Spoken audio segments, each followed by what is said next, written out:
Hey there, this is John Metter. Welcome to the Man to Man podcast. Men everywhere need to be talking to other men of experience and wisdom. Along with my friends, we'll be talking about how to grow as a man, how to find truth to stand on, how to meet the challenges of the day. Join me as we discuss everything from personal growth to fitness, from relationships to leadership. Let's talk man to man. So glad you've joined us for our Man to Man podcast, and we've been following along with the men's meetings that we have every Tuesday morning early. And for some of you, this is just catching up on some of the missed sessions. For some of you, it's the first time to be exposed to man. But we're just glad you joined us because we're talking about what it means to be a biblical man, and we are dealing with some of the details of what it means to be strong as a man. So that's what we're going to talk about today. Act like men is the overall verse that we've been dealing with in 1 Corinthians 16, verse 13 and 14. Just listen to these 5 big qualities of a man as we find in the Scripture. Paul says this: be on the alert, stand firm in the faith, act like men, be strong. Let all that you do be done in love. So that passage really breaks down into 5 big things. We talked about what it meant to be on the alert. We spent a couple of weeks talking about standing firm in the faith. We've talked about what it means to act like men, and then now we're on the second session of what it means to be strong. So as we dive into this for the next few moments, just want to remind you that the phrase in the Bible, be strong, is never in the active voice. Now what that means is that you don't just become strong by determining that it be so, but instead of the active voice, it means basically the passive voice or the middle voice, to be made strong. It means to allow yourself to be worked on, to be strengthened. Picture in your mind the man in the weight room. He doesn't become strong by lifting the bar without weights on it. He becomes strong by lifting the bar with weight, with resistance, with something that challenges his muscles to push harder than they've ever pushed before. That's how you become strong. So the biblical word really does relate to allowing yourself to go through the challenges or the responsibilities, allowing yourself to be subject to being stretched, being burdened, allowing weight to be on you, remaining in tough situations so that you can grow through them. And we can think of a million athletic type of illustrations, but really it's all about the circumstances of life and letting those grow you strong. So I'm going to get real specific here as I talk about these different ways that a man can be strong. And I hope these apply to your life. I know they will in some way, and I just pray that God will use them in big ways in each of your lives. So there's 4 things I'm going to give you today that come not only out of these scriptures, but out of a compilation of men's podcasts that I've listened to and watched and read. And these are all, I think, just incredible principles that help us become strong. So here are the 4 that I'm going to give you today. First of all, a strong man sees himself accurately. He sees himself accurately. He's aware of who he is. He has a good self-awareness. That's what a strong man does. In John 15, verse 16, Jesus was teaching his disciples, and he said to them, you did not choose me, but I chose you and appointed you, that you would go and bear fruit. Now, at first, there may not seem to be much correlation between being a strong man and that verse. But think about what those disciples thought. Instead of thinking about the fact that they were fishermen, tax collectors, everything else that Jesus had loosely assembled, they thought of themselves as men whom God knew and called them, appointed them to do something significant. And it must have really impacted their world and their lives to know that there was a purpose for them, that God actually chose them. You know, your identity is one of the most important things to possess in your mind. I guess you know this, but how you see yourself influences everything, including your confidence. It influences your self-awareness. It may even exacerbate your fears if you are not confident to handle those fears. Your view of God affects your mind and actions as well. So your view of God and your view of yourself affects you in a huge way. But let's focus for just a minute on self-awareness or seeing yourself accurately. Recently, I listened to a TED Talk that was done by a young woman that had done incredible amounts of research into self-awareness. And through this research, she learned that there were several components to measure self-awareness. So she began polling people, testing and surveying them, walking them through this grid that she built. And she learned at the end of it all that 95% of people believe they are self-aware. But in reality, only 15%, only 15% accurately view themselves in a healthy or an accurate way. It's really amazing when you step back and think about that. Most of us think we really do know who we are, but in reality, very few of us really do. And it implicates how others see us as either being clueless or unaware. Think about this. If you believe yourself to be wise and strong, but you're not, others see you as a fool because you're acting wise, you're acting strong, but you're not. Or if you believe yourself to be worthless, others feel sorry for you, when in fact you're not worthless. It radically affects your behavior. If you view yourself as being a fallen, sinful, but saved child of God who's on the way of growing into Christ-likeness, then that's who you really are as a believer. If you are a believer in Jesus Christ, his view of you, his declaration of who you are, ought to be the cornerstone for your self-awareness. And at the same time, how you view God and how you view yourself are key components to being strong. If you have a lowered view of God and you demand things of him that are inappropriate and you're angry with him for not doing it. If you have a lofty view of God, you worship him as he should be worshiped. And your conversation with him is respectful. So it really does matter who you see yourself as and who you see God as. And the truth is, the same kinds of things happen in your relationships. If you don't accurately assess who you are, it's going to affect your marriage, your dating relationships, it's going to affect your work relationships and your friendships. So it's a really important quest to be on, to learn to know who you are. One of the things that our men talked about as we discussed this was the reality that today so many are not self-aware because they are isolated. That everything that they do tends to be towards the private world. They surround themselves by walls. They get behind closed doors. They immerse themselves into media or technology or social media. And the only perception they have of themselves is their own. That's a dangerous place to be. Someone once said it like this: if the only perspective you have on yourself is your perspective, then you're literally blind. It takes other people speaking into us to help us know something about the accuracy of our self-assessment. Sometimes fathers speak like that into their children in a healthy way, not an unhealthy way. Sometimes men in the brotherhood, friends of yours, athletic buddies, guys you work out with, guys that you do different things with. Men in the military often talk about this. People in bands talk about the closeness that they have in that band and how they interact with each other and speak into each other's lives. We all need someone to speak into our lives. We all need people to help us assess our self-awareness and help us with that. So one of the things I'll say to you about that is that you need to be able to speak into other people's self-awareness, affirm them when they need to be affirmed, but correct them when they need to be corrected, and let them do the same for you. When that happens, your self-awareness level goes up because you can actually gauge yourself based on what you see others noticing about your life as well. At the same time, reading the scriptures and finding out what God says about your life is just as important, if not more so, than the perspective of other trusted people. So first of all, you want to be a strong man? Have a good self-awareness of who you really are. Number two, strong men step up when times call for it, when times call for action.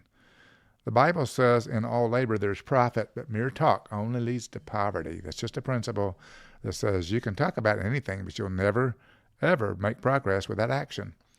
Robert Lewis's great series called Authentic Manhood focused on a couple of phrases. One of those phrases was reject passivity and take initiative. I'm going to say it again. Reject passivity, take initiative. That's another way of saying lead. You need to assume that some things are your job and your moment. Robert Lewis calls those two phrases about passivity and initiative to be the two indicators of biblical manhood. And he references the life of Adam, the first man in the Bible. If you read Genesis chapter 1, chapter 2, chapter 3, you notice a phenomenal thing. God has created Adam and Eve, and God spoke to Adam and told him to leave the tree of the knowledge of good and evil alone. Don't touch it. Everything else in the garden, you can do that. You can eat of it, but you can't eat of that one. Later on, the serpent comes in and tempts Eve, and she takes the fruit and eats and gives to her husband. He's right there with her. He sees the temptation. He knows what God has said. But Adam is strangely silent, strangely passive in this first and most important story of the original temptation.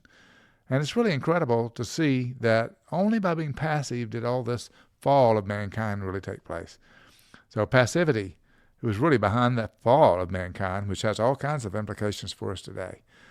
Now, while it's true it's time to be silent and be still, it's really important that when action is called for, strong men step up. They step in the gap. They do what needs to be done. They're not silent, and they're not missing in action. Now, maybe you know a family situation where a man in your life was missing in action, and you know the negative impact of having someone MIA in your life. Maybe you've been guilty of that. But the important thing for biblical manhood, for strong men, is to be present and to be willing to act when action is needed. Now, the third principle is something similar to that. A strong man speaks up when he sees compromise. Proverbs 27, verse 5 and 6. Listen to this one. Better is open rebuke than love that is concealed. Faithful are the wounds of a friend, but deceitful are the kisses of an enemy.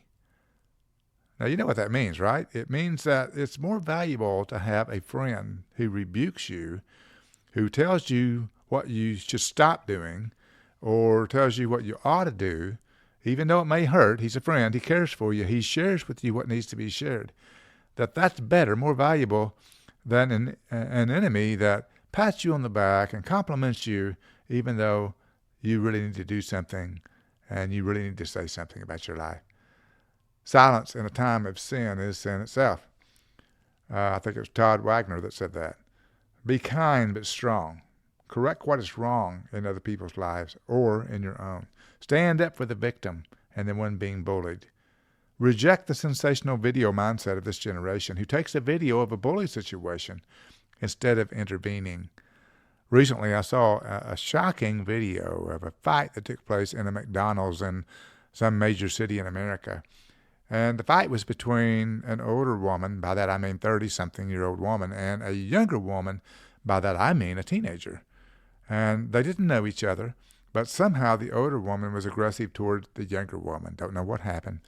But I do know that the fight took place meant that the whole room cleared except for those two people going at that fight. The young girl was extremely confused, very overwhelmed, undersized in the sense of the woman that was beating her.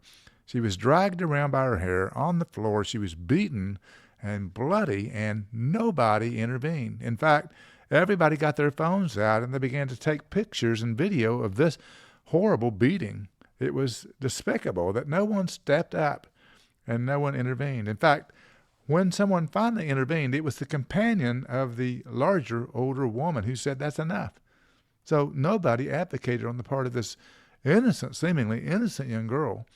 And later on, the news report says she didn't say anything, she didn't do anything. She was just singled out by the older woman. Why do we live in a society when strong men aren't present? They don't speak up when they see compromise. It's so important that we speak up in our world today when we are able to intervene, when we're able to do that. But this is also important for us to speak up in marriage, speak up in parenting, speak up in society. Men need to stand in the gap. How many kids' lives have been ruined because the dad would not say, stop, that's enough, you've gone far enough, I'm not letting this happen anymore. So important for you to be counted and rise to the occasion to take action, and a strong man speaks up when he sees compromise. I think it was one of the men in our groups earlier today who said this, it's a famous statement, all it takes for evil to triumph is for good men to do nothing. All it takes for evil to triumph is for good men to do nothing. Let's not be those men who do nothing, but rather be men who speak up and act when necessary. Then the fourth principle today I'll give you is a strong man stays on course when life becomes confusing and difficult. At the end of the letter to Corinth, Paul writes a verse that has several words that depict endurance and staying on course. He says, "Therefore, my beloved brethren, be steadfast and immovable and always abounding in the work of the Lord, knowing that your toil is not in vain in the Lord." I want you to catch this next statement I make.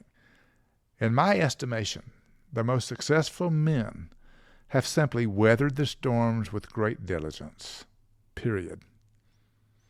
They may not have been the most gifted. They may not have had the greatest advantage, but they stuck with it. They wouldn't quit. They hung in there. I'll say it again. In my estimation, the most successful men have simply weathered the storms with the greatest diligence. Sometimes the difference between life and death and success and failure, between riches and loss, is hanging on one more day, one more week, one more month. Now those words in that verse, steadfast, immovable, always abounding, saying to them that your toil is not in vain, that it's worthwhile to stick with it. Those are the words I want you to remember today. A strong man stays on course. Years ago when I started pastoral ministry and started doing a lot of counseling, there were times when I would talk to people that were going through things and they were so quick to give up that I began to say to them, you need to hang in there. And after I'd said that a few times, one guy said to me, that's not biblical advice. You shouldn't be giving that advice. And at first it took me by surprise, and then I was able to come back and say, no, actually, that's very biblical advice. And the verse I just shared with you earlier on is one good example of that, even though it's all the way through the Scriptures. Be steadfast, immovable, always abounding in the work of the Lord. There's a word in the Greek for discipline, and that word has to do with remaining and enduring and disciplining yourself to stay under the weight, stay under the load, stay under the challenge. And that word discipline means remain under, just to remain under. Remember the weightlifter I referenced as I started today? Remain under the weight that the world has placed on your shoulder, trusting God to help you, but not quitting, not giving up, but allowing it to make you strong. The people I know that are most successful have learned to endure. And in the end, they look back and they're really glad they did, because sometimes it's just a day, just a week, just a month that makes the difference between a quitter and a winner. The only way you can really lose in life is to quit. Don't be a quitter. A strong man stays on course. So those four again very quickly. A strong man sees himself accurately. A strong man steps up when times call for action. A strong man speaks up when he sees compromise. And a strong man stays on course when life becomes confusing and difficult. My prayer for you is that you'll learn to be a strong man and grow strong in the challenges of life. So I want to thank you for joining us, and we'll continue with another episode next week about this time. And I hope it's in some way helpful for you. And I always invite you to join us at Cross City Church in Euless, Texas. It's a great place to grow and to be strong as a man. Thanks again.